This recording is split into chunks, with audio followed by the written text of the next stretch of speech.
আসসালামু আলাইকুম ওয়া রাহমাতুল্লাহ। প্রিয় ভাই ও বোনেরা, আশা করি আল্লাহর রহমতে সবাই ভালো আছেন। আজকের ভিডিওর বিষয়বস্তুটা একটু ভিন্ন, একটু আবেগময়, কিন্তু অত্যন্ত গুরুত্বপূর্ণ। আমরা সবাই জানি মানুষ মারা গেলে তার সব আমল বন্ধ হয়ে যায়, কিন্তু প্রিয়জন হারানোর পর আমাদের মনে প্রশ্ন আসে, আমরা কি আসলেই তাদের জন্য কিছু করতে পারি না? তাদের কবরের জীবন কি আমরা একটু সহজ করতে পারি না? রাসূলুল্লাহ সাল্লাল্লাহু আলাইহি ওয়াসাল্লাম বলেছেন, মানুষ যখন মারা যায় তখন তিনটি আমল ব্যতীত তার সব আমল বন্ধ হয়ে যায়। সদকায়ে জারিয়া, উপকারী জ্ঞান এবং নেক সন্তান যে তার জন্য দোয়া করে। আলহামদুলিল্লাহ, ইসলাম আমাদের সেই পথ দেখিয়েছে। আজ আমরা এমন 5টি সহজ উপায় জানব যার মাধ্যমে আপনি আপনার মৃত মা বাবা, আত্মীয় স্বজন বা যে কোনো মুসলিম ব্যক্তিকে উপকার করতে পারবেন এবং তাদের আমল নামায় সওয়াব পৌঁছাতে পারবেন। 1 নম্বর উপায়, দোয়া। দোয়া হলো মুমিনের অস্ত্র। মৃত ব্যক্তির জন্য ক্ষমা ও রহমতের দোয়া করা জীবিতের জন্য ফরজ। আপনি যখনই সালাতের পরে, রাতে ঘুমানোর আগে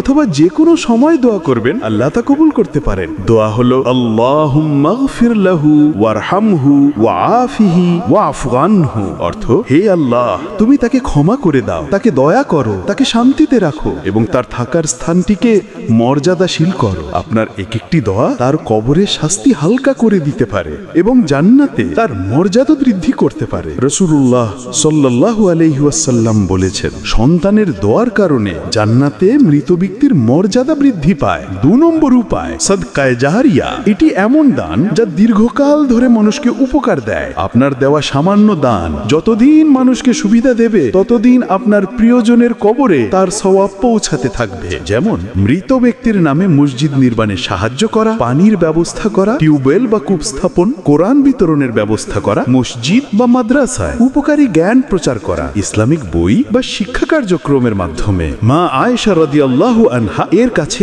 এক ব্যক্তি এসে জানতে চাইলেন, তার মা হঠাৎ মারা গেছেন এবং তিনি যদি কথা বলতে পারতেন তাহলে অবশ্যই দান করতেন। সে জানতে চাইল, সে কি মায়ের পক্ষ থেকে দান করতে পারবে? রাসূলুল্লাহ সাল্লাল্লাহু আলাইহি ওয়াসাল্লাম বললেন, হ্যাঁ, তুমি তার পক্ষ থেকে দান করো। 3 নম্বর উপায়, ঋণ পরিশোধ ও ওয়াদা পূরণ। এটি অনেকেই ভুলে যায়, কিন্তু এটি অত্যন্ত গুরুত্বপূর্ণ। মৃত ব্যক্তির যদি কোনো ঋণ থাকে তবে তার সম্পদ বন্টনের আগেই সেই ঋণ পরিশোধ করা ফরজ।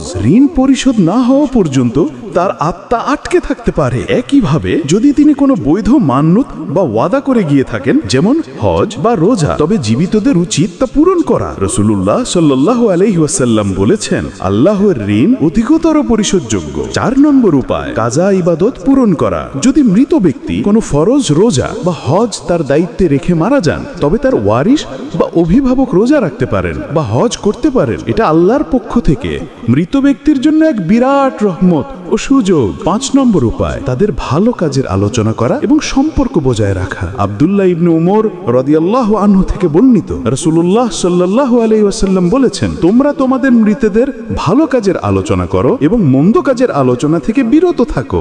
এছাড়াও মৃত মা বাবা বা প্রিয়জনের বন্ধু বান্ধবের সাথে সম্পর্ক রাখা, তাদের প্রতি দয়া দেখানো ও মৃত ব্যক্তির উপকার করে, কারণ এর মাধ্যমে তাদের প্রতি আপনার আনুগত্য ও সম্মান প্রকাশিত হয়। প্রিয় ভাই ও বোনেরা, মৃত্যু জীবনের শেষ নয়, এটি নতুন জীবনের শুরু। আল্লাহ আমাদের সেই সুযোগ দিয়েছেন যাতে আমরা আমাদের প্রিয়জনদের পরকালের জীবনকে আরো সহজ করতে পারি। দোয়া করুন, দান করুন, তাদের ঋণ পরিশোধ করুন এবং তাদের রেখে যাওয়া নেক কাজগুলো জারি রাখুন। মনে রাখবেন, আপনার একটি ভালো কাজ তাদের কবরের সঙ্গী হতে পারে। ভিডিওটি কেমন লাগলো কমেন্ট করে জানাতে ভুলবেন না। আপনার মা বাবার জন্য একটি করে আমিন লিখে দিন। ভিডিওটি শেয়ার করুন যাতে অন্যরাও এই গুরুত্বপূর্ণ বিষয়গুলো জানতে পারে। আল্লাহ আমাদের সবাইকে আমাদের মৃত আত্মীয় স্বজনের জন্য নেক কাজ করার তৌফিক দান করুন। আমিন।